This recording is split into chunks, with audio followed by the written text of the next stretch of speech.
इसी बीच एक बड़ी खबर, सपा के प्रशिक्षण शिविर पर भाजपा विधायक राजेश्वर सिंह का प्रहार देखने को मिला है। एबीपी गंगा से बातचीत में राजेश्वर सिंह ने कहा कि सपा क्या प्रशिक्षण देगी, सपा के राज में गुंडागर्दी थी, दिल दहलाने वाली घटनाएं हुआ करती थी और माफियाओं को तैयार करने का प्रशिक्षण दे रहे होंगे। समाजवादी पार्टी पर यह बड़ा हमला है राजेश्वर सिंह का। सपा की सरकार में गुंडागर्दी थी, माफियाओं को तैयार करने का प्रशिक्षण दे रहे होंगे कहा है, और साथ ही बूथ लूटने और अपराध करने का प्रशिक्षण दे रहे होंगे। ये हमला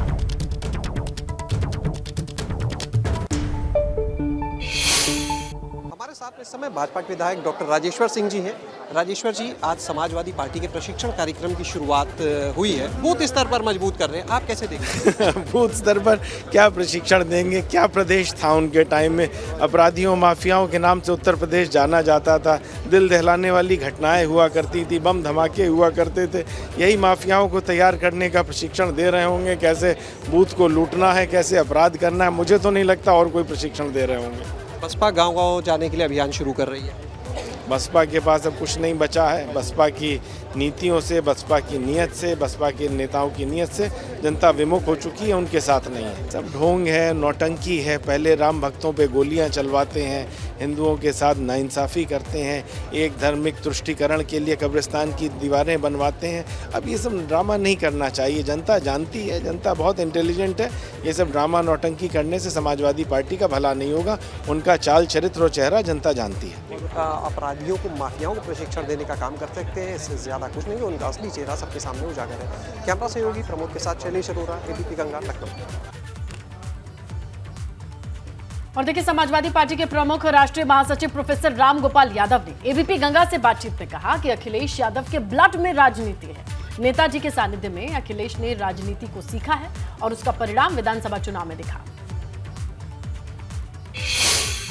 प्रोफेसर साहब, जिस तरह से अखिलेश जी के अंदर एक चेंज देखने को मिला है, बहुत सारी चीज़ों में वो हट के सीधे निकलते हैं और अब सीधे संवाद करने लगे हैं, किस तरह से देख रहे हैं? अखिलेश के बारे में जो लोग बीजेपी के लोग कहते हैं जी, वो तो शुरू से ही नितांत असत्य बात हुआ करती थी। आपने विधानसभा के चुनाव के दौरान देखा होगा जी कि सुबह से लेकर रात के 2 बजे तक निरंतर जो व्यक्ति चलता हो वो ना आलसी हो सकता है और ना जनता के बीच जाने से कतराने वाला हो सकता है। जितने बड़े पैमाने पर जनता से संपर्क अखिलेश ने किया था अभी विधानसभा के चुनाव में, हिंदुस्तान के किसी नेता ने इतना ज़्यादा संपर्क नहीं किया। उनके ब्लड में पॉलिटिक्स है। नेताजी के काम करने को देखा है, नेताजी के सानिध्य में रहते हुए उनके बेटे हैं और वो जानते हैं कि पॉलिटिक्स में किस तरह से काम करना चाहिए, किस तरह से जनता से लगातार जुड़े रहना चाहिए। हर दृष्टि से वो उन्होंने काम किया है और यही परिणाम था कि पहली बार यद्यपि हम चुनाव हार गए विधानसभा में, लेकिन 36% वोट जो समाजवादी पार्टी और उसके गठबंधन को मिला था, इतना तो कभी इससे पहले सरकार बनाने, हमने सरकार बनाई थी तब हमें 31% वोट मिला था। जी बिल्कुल, उससे ज़्यादा वोट मिला। अब ये अलग बात है कि हम चुनाव नहीं जीत सके, शेष वोट एक तरफ चला गया, वो बीएसपी ने सारा वोट अपना ट्रांसफ़र कर दिया। अब जनता तो ये चाहती है और देखिए क्या होता है। वैसे होना यही चाहिए कि सब मिल के चुनाव लड़ें।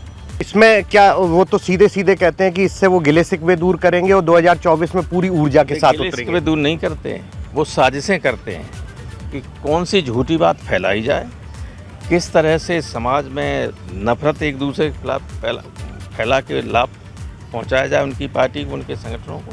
ये काम करते हैं। गिलेस के आपस में तो रोज ही होते हैं, कभी दूर नहीं कर पाए, न कर पाए। तो सब भारतीय जनता पार्टी को सरकार से उखाड़ फेंकेगी। कैमरामैन अमोल कठेरिया के साथ अमित मिश्रा, एबीपी गंगा, इटावा।